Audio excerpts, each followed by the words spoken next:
પ્રાકૃતિક ખેતી સાફલ્ય ગાથા બનાસકાંઠા જિલ્લો પ્રાકૃતિક ખેતી દ્વારા જમીનનું જતન માનવ સેવા અને તંદુરસ્ત સમાજ નિર્માણનો સંકલ્પ રાજ્યપાલ શ્રી આચાર્ય દેવવ્રતજી અને સુભાષ પાલેકરની પ્રેરણાથી વડગામ તાલુકાના પીલુચા ગામના બાબુસિંહ રાજપૂતે દેશી ગાય આધારિત પ્રાકૃતિક ખેતી અપનાવી ગુજરાતમાં રાજ્યપાલ શ્રી આચાર્ય દેવવ્રતજી અને મુખ્યમંત્રી ભૂપેન્દ્રભાઈ પટેલના માર્ગદર્શન હેઠળ ખેડૂતોને પ્રાકૃતિક ખેતી અપનાવવા માટે વિશેષ તાલીમ આપવામાં આવી રહી છે। પરિણામે ધીરે ધીરે ખેડૂતો પ્રાકૃતિક ખેતી તરફ વળી રહ્યા છે। જેમ જેમ ખેડૂતો પ્રાકૃતિક ખેતીને અપનાવી રહ્યા છે તેમ તેમ તેઓને વધુ અને વધુ લાભ મળી રહ્યા છે, જેથી અન્ય ખેડૂતો પણ પ્રેરણા લઈ પ્રાકૃતિક ખેતીને પ્રાધાન્ય આપી રહ્યા છે। ખેતી અને પશુપાલન પર આધારિત બનાસકાંઠા જિલ્લામાં લોકો મોટા પાયે પ્રાકૃતિક ખેતી તરફ વળ્યા છે। આવા જ એક ખેડૂતે કે જેમણે પોતાનું જીવન આધ્યાત્મિક માર્ગે સમર્પિત કરી પ્રાકૃતિક ખેતી તો અપનાવી છે, પણ પ્રાકૃતિક કૃષિ પદ્ધતિથી ઉત્પાદિત કૃષિ પેદાશો બજારમાં ન વેચી તમામ ઉત્પાદન આશ્રમમાં આપવાનો સેવા ધર્મ અપનાવ્યો છે।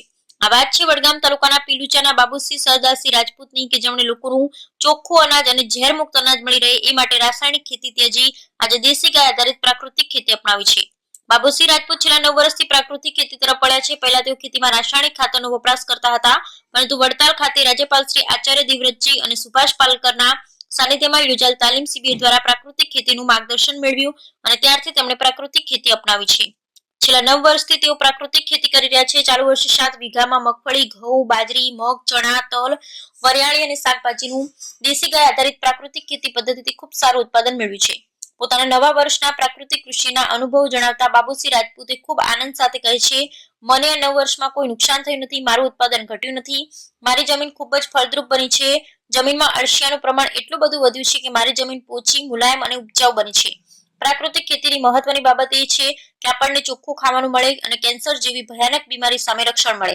ઉત્પાદન વધુ મેળવવાની લાલચમાં રાસાયણિક ખાતરનો બેફામ વપરાશને કારણે જમીન ઝેરવાળી અને નશાયુક્ત બની છે। આવી જમીનમાં ઉત્પાદન થયેલ અનાજ પણ ઝેર અને નશાવાળું હોય છે, જેથી કેન્સર સહિત કેટલીક જીવલેણ બીમારીઓની સંભાવના છે। 9 વર્ષના અનુભવને આધારે બાબુસિંહ રાજપૂત જણાવે છે કે હું દાવા સાથે કહું છું કે પ્રાકૃતિક ખેતી પદ્ધતિ અપનાવવાથી કોઈ નુકસાન થતું નથી, ઉત્પાદનમાં કોઈ ફેર પડતો નથી। આપણી ભાવિ પેઢી ઝેરમુક્ત અને નશામુક્ત અનાજ આપવા માટે પ્રાકૃતિક ખેતી અપનાવ્યા વગર છૂટકો નથી, એમ જણાવી તેઓ તંદુરસ્ત સમાજના નિર્માણ માટે સૌ ખેડૂતોને પ્રાકૃતિક ખેતી પદ્ધતિ અપનાવવા અપીલ કરી છે। નોંધનીય છે કે બાબુસિંહ રાજપૂતે પોતાના જીવન પ્રજાપતિ બ્રહ્માકુમારી ઈશ્વરીય વિશ્વવિદ્યાલયમાં આધ્યાત્મિક માર્ગે સમર્પિત કર્યું છે।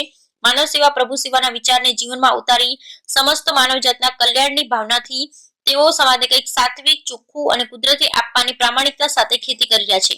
પોતાની 7 વીઘા ખેતરમાં પ્રાકૃતિક ખેતી પદ્ધતિથી ઉત્પન્ન તમામ અનાજ અને શાકભાજી જનતા આશ્રમ પીલુચામાં વાપરવામાં આવે છે। આ પેદાશનું બજારમાં વેચાણ કરવામાં આવતું નથી। બાબુસિંહ રાજપૂત નિરાધાર, અસહાય લોકો માટે નિઃશુલ્ક ટિફિન સેવા પણ પૂરી પાડે છે, જેમાં પણ પ્રાકૃતિક કૃષિ પદ્ધતિથી ઉત્પાદિત શાકભાજીમાંથી બનાવેલું ભોજન પીરસવામાં આવે છે।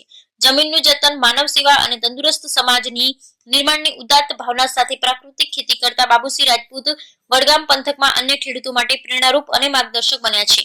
તેઓ તાલીમ શિબિર દ્વારા તેમજ અન્ય ખેડૂતોને પોતાના ખેતરમાં લઈ જઈ રૂબરૂ સમજાવી પ્રાકૃતિક ખેતી પદ્ધતિનું માર્ગદર્શન આપી વધુમાં વધુ ખેડૂતો પ્રાકૃતિક ખેતી અપનાવે એવા પ્રયાસો કરી રહ્યા છે, જેના ભાગરૂપે આગામી 19 જુલાઈના રોજ પીલુચા જનતા આશ્રમ ખાતેના તેમના ફાર્મ હાઉસ પર પ્રાકૃતિક ખેતી આધારિત 1 દિવસીય તાલીમ અને કૃષિ પરિસંવાદનું આયોજન કરવામાં આવ્યું, જેમાં 100 કરતા વધુ ખેડૂતો ભાગ લેવાના છે। Bureau report Ramjibhai Rayguru, Kankrej, Banaskantha. નમસ્તે દોસ્તો, બાબુસિંહ રાજપૂત પીલુચાથી હું છેલ્લા 9 વર્ષથી પ્રાકૃતિક ખેતી કરું છું અને પહેલાં હું રાસાયણિક ખેતી કરતો હતો અને આજે હું પ્રાકૃતિક ખેતી કરું છું। પ્રાકૃતિક ખેતી અને રાસાયણિક ખેતીની અંદર મને જે ઉત્પાદન છે ઉત્પાદનની અંદર મને કશું ફેર પડ્યો નથી, પણ ઉપરથી ફાયદાના રૂપમાં એ થયું કે જમીનની ખેતીની જે ફળદ્રુપતા હતી ને એ ફળદ્રુપતા સરસ વધી છે પહેલાં કરતો। અળસિયાઓ એની અંદર એટલા બધા તમને જોવા મળશે કે અળસિયાનું ઉત્પાદન બી સરસ એની અંદર અને પ્રોડક્શનની અંદર મતલબ પ્રાકૃતિક ખેતીનાથી કોઈ નુકસાન થતું નથી। પહેલાં હું કરતો તો એના કરતો બી ઉત્પાદન બી સરસ છે અને પ્લસ જે રાસાયણિક ફર્ટિલાઇઝરના જે ખર્ચા, નિંદામણની દવાઓ છે, પેસ્ટિસાઇડ દવાઓ છે, એના ખર્ચાઓ બધા ટોટલી ઘટી ગયા છે।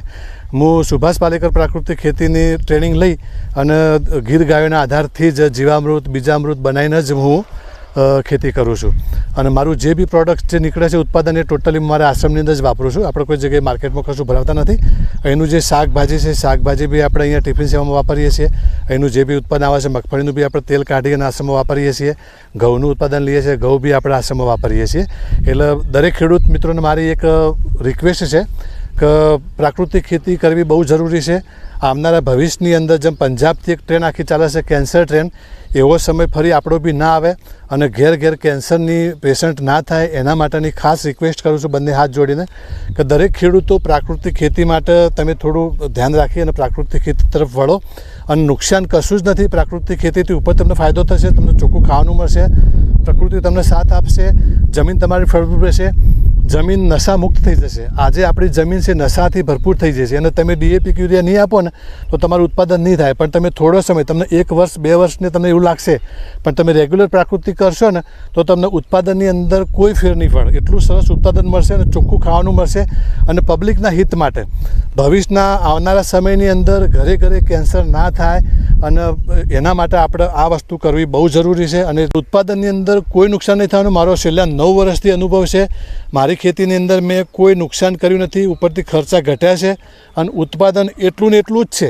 એનાથી સરસ ઉત્પાદન મળે છે, પ્રોડક્ટ બી એટલું ને એટલું સરસ મળે છે અને વસ્તુ ક્વોલિટીવાળું મળે છે.